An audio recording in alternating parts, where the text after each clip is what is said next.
kita kirimkan pesan lewat pemilu, lewat pilpres. Lebih banyak rakyat yang menginginkan perubahan daripada menginginkan keberlanjutan. Setuju? Itu cara terhormat, itu cara beradab. Dan kita ingin tunjukkan negeri ini dikelola dengan cara yang beradab. Bila kita mengerjakan dengan cara yang benar, maka semua akan mengatakan insya Allah Indonesia masa depannya lebih baik. Amin. Tapi bila kita mengelola negeri ini, mencoba meraih kewenangan dengan cara-cara yang tidak benar, maka negeri ini akan dikelola dengan tidak benar. Betul. Bila meraih kewenangan dengan cara nepotisme, nanti saat berkuasa pasti nepotisme. Betul? Betul. Bila meraih kewenangan dengan cara-cara kecurangan, maka ketika nanti memegang kewenangan pasti akan curang. Tapi bila kita kerjakan dengan cara terhormat, nanti ketika pegang kewenangan menjalankannya dengan terhormat pula.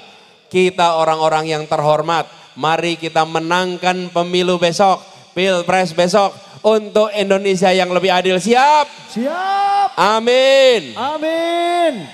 Inilah pesan perubahan dari Jember kita gaungkan supaya rakyat di Jember bisa lebih sejahtera. Amin. Petani di Jember lebih sejahtera. Amin. Peternak di Jember lebih sejahtera. Amin. Yang berkebun di Jember lebih sejahtera. Amin. Para guru lebih tenang. Amin. Tenaga kesehatan lebih tenang. Amin. Para ibu rumah tangga tenang hidupnya. Amin. Anak-anak bisa belajar sampai sukses. Amin. Inilah perubahan. Bukan soal menempatkan orang. Saya dan Gus Muhaimin mendapatkan amanat kami berdua. Dan amanat ini kami dapatkan untuk melakukan perubahan. Kita dititipi amanat untuk memperjuangkan. Dan kami berdua bukan baru berjuang hari ini. Tadi diceritakan oleh Gus Imin. Di saat Indonesia masih penuh dengan praktek kolusi, praktek nepotisme, praktek korupsi pada masa itu. Kita berjuang untuk membereskan KKN. Ingat reformasi itu? Kita semua berjuang menghadapi itu semua. Alhamdulillah perjuangan pada masa itu berhasil. Kini kita lanjutkan perjuangannya untuk Indonesia yang lebih adil, untuk keluarga yang lebih sejahtera. Amin, Allahumma amin.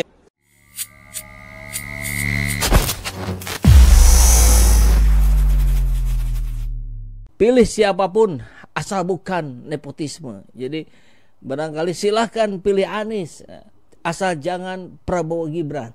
Itu kubunya Ganjar itu yang bikin begini-begini. Jadi luar biasa ya ini, meskipun ada sudut pandang yang mengatakan perseteruan di antara mereka itu hanyalah skenario kong kali kong untuk mengambil simpati rakyat terhadap salah satu. Sehingga yang satu dibesarkan. Tapi faktanya tidak. Faktanya yang terjadi adalah efek dari sholawat askil. Ketika mereka saling serang, saling sudutkan, rakyat melihat, loh kok kayak begini politik kita. Ya sudahlah, yang menawarkan perubahan sajalah ya. Biar yang begini-begini ini bisa dimusnahkan sekaligus. Kan barangkali begitu ya. Nah maka kita akan melihat ini sebagai sebuah tontonan yang bisa kita tarik hikmahnya. Jadi, Karena ini nepotisme, sudah itu bakal kena pidana itu. Baik Gibran maupun nepotisme dari mana katanya. Ada Anwar Usman, ada Jokowi. ya. Tiga-tiganya bisa dipidana ini Pak. Ya ini juga apa, tabungan. Ya. Tabungan hukum. Iya. Tapi secara kans barangkali tetap masih sulit ya ketika kita lihat misalkan latar belakang Jimmy Asidiki ini bulan Mei menyatakan mendeklar mendukung Prabowo, kita dengar. Kemudian anaknya caleg dari Gerindra. Iya. Itu konflik of interest. Iya, Jadi iya. selalu orang menyoroti ada konflik of interest. Belum lagi DPD itu boleh nggak merangkap Pak gitu. Dia Oh kan iya, anggota masih DPD. anggota DPD. Tapi dengan memutuskan telah melanggar etik, Ya. maka di situ ada nepotisme. Satu, Pak. Pelanggaran etiknya didasarkan tadi nepotisme. Pelanggaran etik nepotisme yang ngait lah dengan putusan. Maka sekarang antara putusan dengan etik nyambung. Itulah yang akan nanti jadi tekanan juga para ahli-ahli hukum harus bisa membatalkan gitu. Saya termasuk yang percaya dan yakin atau memang harus itu bahwa itu etik dan hukum satu paket, nggak bisa terpisahkan. Karena ini kausalitas, ada nyambung. Dan jangan lupa hukum itu bukan aturan mati, harus ada ruh. Ruhnya itu moral keadilan, etika. Jadi nggak bisa hukum sendiri, etika sendiri gitu kan, Pak. Enggak. Itu hukum hidup karena ada ruhnya itu moral dan etik. Jadi morality behind law. Oke, baik. Ini kita anggap opsi 1 seperti yang Pak Rizal sampaikan, harapan publik terpenuhi dengan itu, dianggap melanggar etik dan seterusnya. Ini batal. Ini kira-kira secara pertahapan yang terjadi apa aja, Pak? Kalau tadi kan secara umum sudah disampaikan ya 2 bulan setengahan cukup lah. Ya begitu kena melanggar etik, apalagi sampai membatalkan putusan MK dengan alasan nepotisme, gitu ya. Bukan nepotisme hanya hubungan hukum antara Anwar Usman dengan Gibran, tapi Gibran putra Jokowi, gitu kan. Maka kalau sudah sampai ke situ perbuatan tercela. Itu Pak, itu kan tercela ini sekurang-kurangnya. Begitu kita sebut itu perbuatan tercela, kena pasal 7A Undang-Undang Dasar 45. Itu alasan pemakzulan. Nyambungnya dari situ. Itu nyambungnya di situ.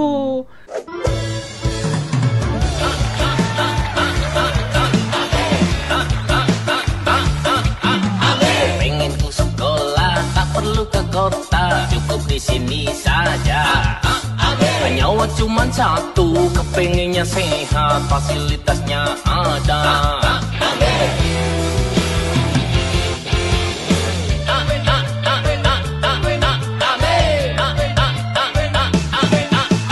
Harga beras naik, harus keloncongan, semoga bisa makan.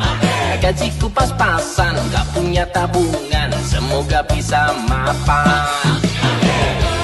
Amin saja dulu, amin bareng Anies Gus Imin. Pemimpin amanah, asihkan fotonya, Indonesia berkah. Amin aja dulu.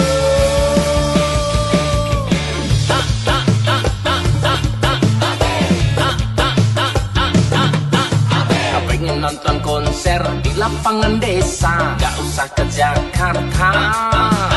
Koruptor dihukum tanpa ada diskon, biar gak bebas hedon.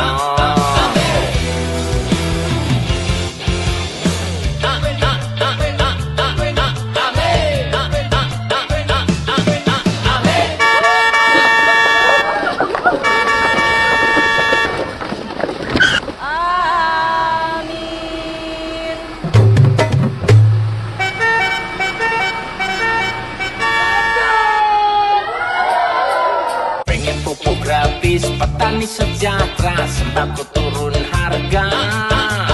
Tua atau muda, semua bahagia. Amin pemimpinnya. Amin saja dulu, amin bareng Anies Gus Imin. Pemimpin amanah, asihkan fotonya,